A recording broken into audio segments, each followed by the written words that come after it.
साथियों नमस्कार। स्वागत है आपका हमारे YouTube channel sub staff to clerk promotion bankers way में। आज 2 दिन के बाद फिर आपका स्वागत है हमारे चैनल में।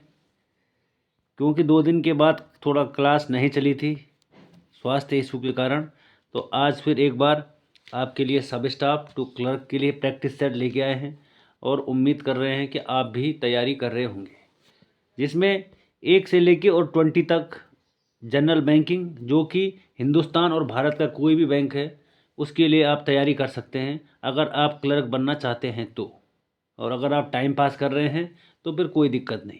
और अगर मैं 20 से लेके और 30 की बात करूं तो SBI स्पेशल क्वेश्चन केवल SBI बैंक के लिए, जो कि SBI की तैयारी करते हैं। तो टोटल 30 क्वेश्चनों का प्रैक्टिस सेट होगा। और वैसे भी डेली 30 या 32 क्वेश्चन डेली आते हैं और आपको शायद पसंद भी आ रहा होगा, मैं ये उम्मीद करता हूँ। तो फिर आज का सेशन शुरू करते हैं। कल तो प्रैक्टिस सेट आ नहीं पाया था, कुछ रीज़न हो गया था, लेकिन आज फिर प्रैक्टिस सेट लेके आए हैं। तो शुरू करते हैं। आज का पहला क्वेश्चन ये रहा आपकी स्क्रीन पे। सबसे पहला क्वेश्चन है आज, in case of advance against pledge of stock the delivery of goods should be, कि अगर कोई भी स्टॉक में गिरवी रख देता है माल को, तो अगर उसकी डिलीवरी होगी तो उसको क्या कहा जाता है? उसको क्या क्या कहा जाता है? उसको एक्चुअल या वास्तविक, कंस्ट्रक्टिव रचनात्मक, या सिंबॉलिक, जिसको बोलते हैं प्रतीकात्मक यानी सिंबल, चिन्ह। इनमें से अगर आपने कोई गिरवी रख दिया तो उसको क्या कहेंगे? ये है क्वेश्चन। थोड़ा क्वेश्चन अटपटा है, समझने में दिक्कत आ सकती है, ये मैं समझता हूँ, लेकिन आपको समझना नहीं, आपको प्रैक्टिस सेट में सीधा याद कर देना बस। तो इसका जो राइट आंसर है वो हो जाएगा option number D, any one of these. इनमें से आप उसको किसी भी नाम से जान सकते हैं। राइट। नेक्स्ट अगला क्वेश्चन है, the difference between pledge and hypothecation is on account. Hypothecation और प्लेज में अंतर बताना है कि उनमें क्या अंतर होगा। मैंने आपको प्लेज पहले प्ले लिस्ट में आपको मैंने प्लेज भी बताया, हाइपोथेकेशन बताया और असाइनमेंट बताया कि ये किन किन चीज़ों पे लगता है। तो इनमें क्या अंतर होगा? वैल्यूएशन का, ऑनरशिप, पोजीशन, या बोथ ए एंड बी, यानी मूल्यांकन और जो ऑनरशिप होती है, पोजीशन, जुनून, किसका अंतर होगा इसमें? तो इसका जो राइट आंसर होगा वो होता है पोजीशन। पोजीशन का अंतर होता है प्लेज और हाइपोथेकेशन में। नेक्स्ट अगला क्वेश्चन है, who of the following can create a valid pledge. निम्नलिखित में से कौन जो प्लेज है वो वैलिड है? किसको वैलिड प्लेज कहा जाता है? प्रतिज्ञा गलत है। ये वो वाली प्लेज नहीं है जो स्कूल में बोलाई जाती है। ये वो जो सामान पे अगर आप गोल्ड लोन वगैरह वगैरह लेते हैं तो ये वो वाला प्लेज है। तो इसमें से कौन उसका मतलब वैध है, प्लेज वैलिड है? एक्चुअल ऑनर ऑफ गुड्स, माल का वास्तविक स्वामी, place of goods for substitute pledge, स्थान पर गिरवी के लिए माल स्थान, या seller in possession of goods after sale without, बिक्री के बाद विक्रेता के पास माल का कब्जा होना। इनमें से कौन है ऑप्शन में? तो इसका जो राइट आंसर है वो आपका हो जाएगा all of above, option number 4। इसका राइट आंसर हो जाएगा ऑप्शन नंबर 4, कि ये सभी वैध पर प्लेज में वैध है, मतलब है। ठीक है भाई। Next, what is the limitation for filing suit for recovery of money. धन की वसूली के लिए मुकदमा दायर करने की सीमा क्या है? अगर किसी की धन की वसूली करनी है तो उसमें क्या सीमा है? 5 साल, 3 साल, 10 साल या 12 साल। तो इसमें जो धन की वसूली का टाइम पीरियड है वो है 3 साल। और अगर आप हमारे चैनल पर पहली बार हैं तो चैनल को लाइक, शेयर और सब्सक्राइब ज़रूर करें। और जो हमारे साथ पहले से जुड़े हैं वो चैनल को ज़रूर लाइक करें, देख के ऐसे ही ना चला जाए, क्योंकि अगर आपको हमारी मेहनत अच्छी लगती है तो हमारे को सपोर्ट ज़रूर करें, क्योंकि सब स्टाफ के लिए ही प्रैक्टिस सेट बनाया जाता है। बाकी आप यूट्यूब पे बहुत सारे चैनलों से पढ़ सकते हैं, आपके लिए वो क्लर्क टू स्किल ऑन बनाते, सब स्टाफ के बारे में कोई नहीं सोचता है, इसलिए हमने इस सब स्टाफ के बारे में सोचा है। तो आप भी हमारे लिए सोचें और लाइक और शेयर ज़रूर करें, ताकि हम आपके लिए डेली वीडियो लाएं। नहीं तो हमारा भी मन नहीं करता वीडियो बनाने का। अगर आप चैनल को लाइक और सब्सक्राइब नहीं करते हैं तो फिर हम सोचते हैं कि कोई हमारे को शायद नहीं देख रहा है या उसको नहीं पसंद आ रहा है। तो आप हमारे को ज़रूर कमेंट सेक्शन में ये भी बताएंगे कि सर आप कंटिन्यू रखो क्लास को या क्लास को रोको, ये कोई ज़रूरत नहीं हमारे को पढ़ने की। तो हम फिर उस हिसाब से जो हमारे पार्टिकुलर बैच के बंदे हैं उनके लिए ही प्रैक्टिस सेट बनाएं, ताकि उन्हीं को सब स्टाफ को क्लियर का मौका मिल सके। बाकी आपकी मर्जी है। नेक्स्ट, ऑन डिमांड सीमा सुविधा शुरू होती है। कब से शुरू होती है? In on demand limitation period start from, कि अगर मान लीजिए आप कोई ऑन डिमांड काम कर रहे हैं तो उसकी जो तिथि है वो कब से शुरू होती है? डेट ऑफ डिफ़ॉल्ट, कि मतलब उस दिन से, जिस दिन से आपने वो काम शुरू किया है। नेक्स्ट, डेट ऑफ डिमांड, जिस दिन से आपने मांग की है कि भाई हमने ये काम करना है, या जिस दिन से आपका बिल बना है, जिस दिन से आपने पेमेंट किया है उस दिन से आपका अवधि शुरू होगी। तो कब से शुरू होगी? तो इसका सही आंसर हो जाएगा आपका डेट ऑफ डिमांड। जिस दिन से आपने डिमांड की उस दिन से सीमा की अवधि शुरू हो जाती है। Next, in case clean overdraft the limitation period is, जो क्लीन ओवरड्राफ्ट है उसकी सीमा अवधि क्या है? आज ऐसे क्वेश्चन हैं कि अगर एग्ज़ाम में आ जाए तो आपके अलावा इनको कोई नहीं कर सकता है, क्योंकि आपने ये चीज़ पढ़ी है। तो जो क्लीन ओवरड्राफ्ट होता है उसकी सीमा अवधि कितनी होगी?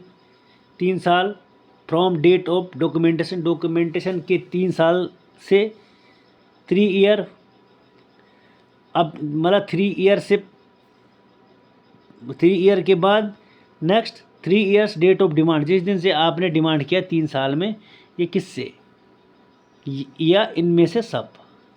तो इसका जो राइट आंसर है वो है 3 ईयर्स डेट ऑफ डिमांड। जब आपने 3 साल से जब आपने डिमांड शुरू की तब से ही इसकी अवधि, इसका लिमिटेशन पीरियड शुरू हो जाता है। Next, senior citizen no TDS will be deducted for interest receive on FD और RD2। अगर कोई वरिष्ठ नागरिक है तो उस पर जो TDS है वो कितने रुपए तक नहीं काटा जाएगा? कब तक उसका रुपए का लिमिटेशन है कि उसके रुपए नहीं काटे जाएंगे? 10,000 पर ईयर, 40,000 पर ईयर, 50,000 है, ये सब। तो इसका जो सही उत्तर है वो हो जाएगा 50,000। 50,000 तक का अगर सीनियर सिटीजन का डिपॉजिट है तो उस पर TDS नहीं काटा जाता। लेकिन आपने मेरे को कमेंट बॉक्स में ये बताना है कि ये तो रहा सीनियर सिटीजन का, लेकिन जो नॉर्मल अंडर सीनियर सिटीजन है उनका कितने रुपए तक का TDS नहीं काटा जाता, कितने रुपए तक के नीचे से TDS को नहीं काटा जाता, ये आपने हमारे को कमेंट बॉक्स में बताना है। ओके, नेक्स्ट क्वेश्चन है, चार्ज वर सरफेसी एक्शन के नॉट टेकन, किस पर सरफेसी कार्रवाई नहीं हो सकती? सरफेसी पिछले वीडियो में भी मैं आपको बता चुका हूँ। तो किस पे नहीं होगा सरफेसी एक्शन? मॉर्गेज जो मैं आपको पहले बता चुका हूँ, प्लेज बता चुका हूँ, हाइपोथेकेशन बता चुका हूँ, इन सब पे सरफेसी कार्रवाई नहीं होती है। सरफेसी क्या होता है आप हमारी प्ले लिस्ट में जाके, अगर आप नए हैं तो ज़रूर सरफेसी देखेंगे सरफेसी है क्या। तो इनमें से जो प्लेज है उस पे सरफेसी कार्रवाई नहीं हो सकती, प्लेज पे, PLEDGE। अब आपको प्लेज पढ़ना है, मॉर्गेज पढ़ना है और हाइपोथेकेशन पढ़ना है कि ये होता क्या है। तब आपकी समझ में आ जाएगा। और आप अगर समझ में नहीं आता तो हमारी प्लेलिस्ट आप पीछे देख सकते हैं, उसमें सब क्वेश्चनों में बार बार रिपीट किया जाता है। Next, what is the third dose finance for SHG NRLM scheme, कि जो एनआरएलएम की जो तीसरी डोज है उसका वित्त क्या है, उसकी योजना का मतलब रुपए कितना है। अगर मैं एसएचजी की बात करूं तो एसएचजी की फुल फॉर्म होती है सेल्फ हेल्प ग्रुप, और अगर मैं एनआरएलएम की बात करूं तो इसका होता है national rural livelihood mission scheme है। तो इसका जो रुपए है वित्त है वो कितना है, 2 लाख है पहला ऑप्शन, 3 लाख दूसरा ऑप्शन, 6 लाख या 6 लाख से ऊपर। तो इसका जो राइट आंसर है ऑप्शन नंबर 3, इसका जो वित्त का रुपया है वो है 6 लाख। अगला क्वेश्चन है, what is the insurance of kharif crop under प्रधानमंत्री फसल बीमा योजना। ये फुल फॉर्म देखना, प्रधानमंत्री फसल बीमा योजना। इसमें जो खरीफ की फसल का जो इंश्योरेंस है, बीमा है, वो कितना है, 1% इंश्योर्ड, 2% इंश्योर्ड या 2.5% इंश्योर्ड या 5% इंश्योर्ड। तो आपने बताना है कि खरीफ का फसल का जो इंश्योर्ड है वो कितना है, वो है आपका ऑप्शन नंबर 2, 2% इंश्योर्ड है। Next, banks are advised to sanction minimum how many rupees for 3 years for NRLM scheme is per last guidelines।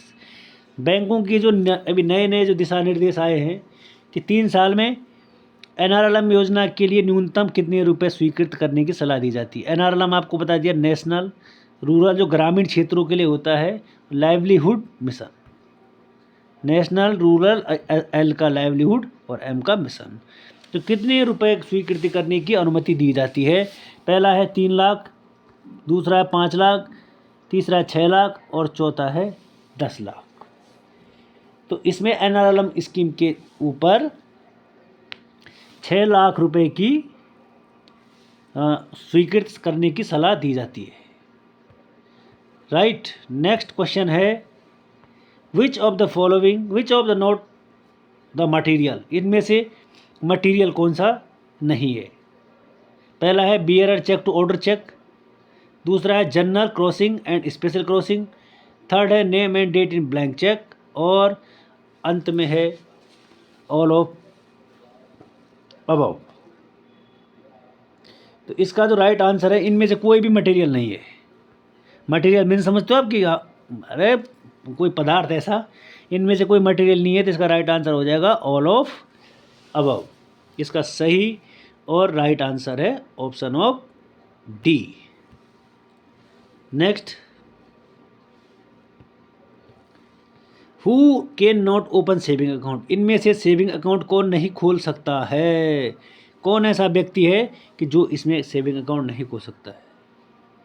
Individual ये तो खोल सकता है भाई, फार्मर ये भी खोल सकता है, लेकिन फर्म है ये खोलते हैं करंट अकाउंट, सीए, ठीक है। और नन ऑफ दीज तो ऑप्शन होगा ही नहीं फिर। अगला क्वेश्चन है, fixed in banks are accept for the maximum period of, कि बैंकों में फिक्स अगर आपने एफडी करनी है, फिक्स डिपॉजिट करना है, तो उसकी मैक्सिमम लिमिट क्या है। सब बोलते हैं कि हम एफडी करके आ गए, एफडी करके आ गए। तो एफडी कितने साल तक के लिए हो सकती है, मिनिमम और मैक्सिमम। हम बोलते हैं हमने 5 साल की एफडी कर रखी है, हमने 8 साल की एफडी कर रखी है। तो अगर आप मैक्सिमम एक बार एफडी करोगे तो कितने साल तक के लिए होगी, 6 महीने के लिए, 3 साल के लिए, 10 साल के लिए, 15 साल के लिए। तो एक बार की जो एफडी है वो मिनिमम मैक्सिमम 10 साल तक के लिए एफडी को किया जाता है। उसके बाद आप उसको बढ़ा सकते हैं, मैंने 2 साल बढ़ा दी, मैंने 3 साल, लेकिन अगर आप एक बार एफडी करते हो मैक्सिमम, तो आप 10 साल के लिए ही कर सकते हो, इससे ऊपर आप एफडी को नहीं कर सकते, ठीक है। और वीडियो आपको 10:15 10:30 बजे तक चैनल पर मिल जाएगा, और बाकी क्वेश्चन भी आपको मिलते रहेंगे टाइम टू टाइम। तो एफडी का पता लग गया, 10 साल। इम्पोर्टेंट क्वेश्चन है, मार्क कर लेना थोड़ा। अगला क्वेश्चन है which of the following is not a deposit account, इनमें से कौन सा है जो वो डिपॉजिट अकाउंट नहीं है या सेविंग खाता नहीं है। Saving account, cash credit, fix deposit या चालू खाता। इनमें से कौन सा सेविंग डिपॉजिट अकाउंट नहीं है। तो आपने ए आंसर है डिपॉजिट अकाउंट के, आपने मेरे को इसका कमेंट बॉक्स में आंसर देना है कि इनमें से डिपॉजिट अकाउंट कौन सा नहीं है। राइट, चलें फिर आगे। एज पर which act banks are to maintain the statutory liquidity ratio with RBI, कि आरबीआई की जो एक्ट है इनमें जो वो होता है एसएलआर होता है स्टेचुरी लिक्विडिटी रेशियो, इसकी फुल फॉर्म होती है स्टेचुरी लिक्विडिटी रेशियो। ये कौन से सेक्शन के अंदर इसको रखा गया है, कौन से एक्ट के अंदर इसको रखा गया है। सेक्शन 24 आरबीआई एक्ट, एसएलआर की बात कर रहा हूँ मैं, section 24 BR act, section 42 BR act. तो अगर मैं एसएलआर की बात करता हूँ तो इसको सेक्शन 24 ऑफ बीआर एक्ट, तो section 24 BR act option number 2 है, यहाँ पर सचिन लिखा है, गलत है। सेक्शन 24 बीआर एक्ट बोलते हैं बैंक रेगुलेशन एक्ट। इसके तहत एसएलआर स्टेचुटरी लिक्विडिटी रेशियो को रखा गया है। Next, which section of NI act 1881 deals with special crossing of cheque, कि जो एनआई एक्ट के तहत 1881 में जो धारा में जो चेक है, जो क्रॉसिंग चेक किससे संबंधित है, कौन से सेक्शन से। एनआई एक्ट होता है नेगोशिएबल इंस्ट्रूमेंट एक्ट 1881 का है, क्योंकि ये बहुत पूछा जाता है पेपर में। तो ये कौन से सेक्शन के अंदर में आता है जो क्रॉसिंग चेक होता है, इसको कौन से सेक्शन में रखा गया। सेक्शन 91, सेक्शन 148, सेक्शन 124 और सेक्शन 138। तो इसको रखा गया है ऑप्शन नंबर सी, सेक्शन 124 के अंदर इसको रखा गया है। अगला क्वेश्चन है असाइनमेंट इज डिफाइंड अंडर, कि जो असाइनमेंट होता है ना, मैंने आपको प्लेज बताया, मोर्गेज बताया और एक और बताया, एक असाइनमेंट होता है, कि इसको कौन से सेक्शन के अंदर डिफाइन किया गया है। सेक्शन 14 के अंदर, सेक्शन 58 के अंदर, सेक्शन 172 और सेक्शन 130, किसके अंदर इसको डिफाइन किया गया है। तो असाइनमेंट की अगर मैं बात करूं कि असाइनमेंट को किस में डिफाइन किया गया है, तो ये किया गया है section number 130 option number D के अंदर इसको डिफाइन किया गया है। Next, which section of bank regulating act 1949 licence for banks, BR अधिनियम के तहत बैंकों को जो लाइसेंस प्रदान होता है नए बैंक खोलने के लिए, वो कौन से सेक्शन के अंदर प्रदान होता है। थोड़ा इंपॉर्टेंट है कि नए ब्रांच नए बैंक खुलते हैं तो वो कौन से सेक्शन के अंदर खुलते होंगे। सेक्शन 20, सेक्शन 21, सेक्शन 22 और सेक्शन 23। तो इसका आपने मेरे को कमेंट बॉक्स में बताना है। आप इसको अगर मेरे को सर्च करके बताते हैं कि सर जो नए बैंक हैं, बैंक रेगुलेटिंग एक्ट 1949 के तहत नए बैंकों को जो लाइसेंस मिलता है, ये जो जनरल बैंकिंग है उसका आज का ये अंतिम और लास्ट क्वेश्चन है, इसलिए इसको मैं आपसे पूछ रहा हूँ और आपने मेरे को इसका आंसर कमेंट बॉक्स में देना है। 2 क्वेश्चन हो गए आज के, कि नए बैंकों का जो लाइसेंस प्रदान होता है वो कौन से सेक्शन के अंदर होता है। ऑप्शन आपके सामने ये है 50, 21, 22 और 23।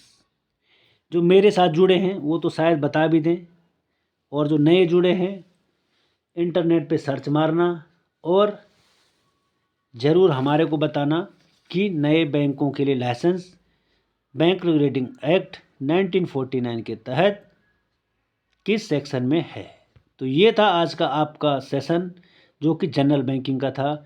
अगर मैं आगे आपके साथ बात करता हूँ तो अभी आप एसबीआई के जो सब स्टाफ हैं उनके लिए एमसीक्यू प्रैक्टिस सेट है। इससे पहले जो क्वेश्चन थे वो सभी बैंकों के लिए थे, चाहे कोई किसी भी बैंक का सब स्टाफ हो, सबके एग्ज़ाम में आने वाले क्वेश्चन थे। और आपको एक क्लर्क बनाने में, आपको एक कैशियर बनाने में इन क्वेश्चनों का सबसे बड़ा योगदान हो सकता है अगर आप लगातार इनको पढ़ रहे हैं। चाहे आपका पेपर 1 साल बाद है, चाहे आपका पेपर 2 साल बाद है, कोई भी चीज़ें सडनली आपको नहीं आ सकती। अगर आपका जुगाड़ या आपका जैक है तो फिर मैं मान सकता हूँ कि आपका यूनियन का कोई लीडर के साथ जुगाड़ है, आपका कोई एचआरएम के साथ जुगाड़ है, तो फिर आप पास हो सकते हैं, अदरवाइज़ आजकल ज़माने में नहीं हो सकते। तो मैं शुरू करता हूँ।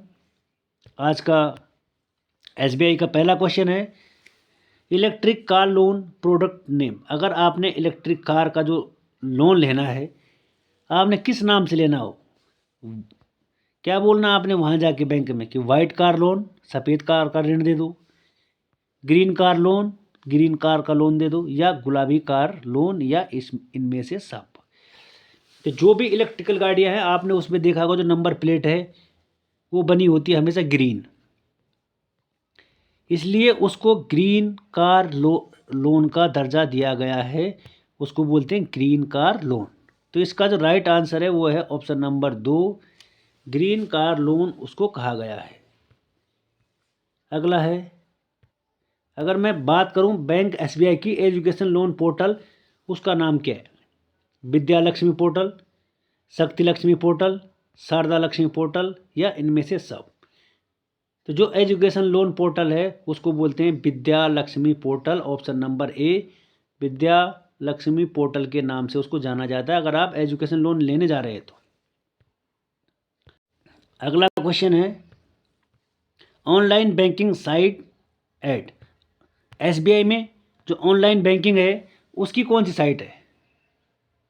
onlineSBI.com, offlineSBI.com, SBI online com, या इनमें से सब।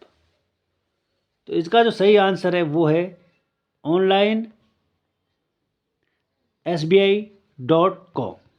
इसका जो सही उत्तर है वो है onlineSBI.com। Next, SBI collect payment in A CINB। ये जो SBI जो कलेक्ट करती है कितने रुपए तक का पेमेंट इसमें कलेक्ट किया जाता है CINB। CINB की जो फुल फॉर्म होती है कॉरपोरेट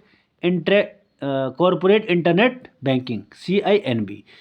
अब CINB होता क्या है कि भारतीय state bank corporate internet banking वह चैनल है जो कॉरपोरेट ग्राहक किसी भी गैर व्यक्तिगत ग्राहक जैसे फर्म, कंपनी, ट्रस्ट, साझेदारी, स्वामित्व चिंता आदि को भी और कभी भी सहायता प्राप्त बैंकिंग गतिविधियों में ऑनलाइन करने की सुविधा प्रदान करता है, उसे कहते हैं CINB। तो ये बूझ रहा है आपको कि जो CINB है इसमें कितने रुपए तक का आपको कलेक्ट लिमिट है आपकी? 5 लाख, 8 लाख, 10 लाख, या 20 लाख। तो इसका जो राइट आंसर है वो हो जाएगा आपका 10 लाख।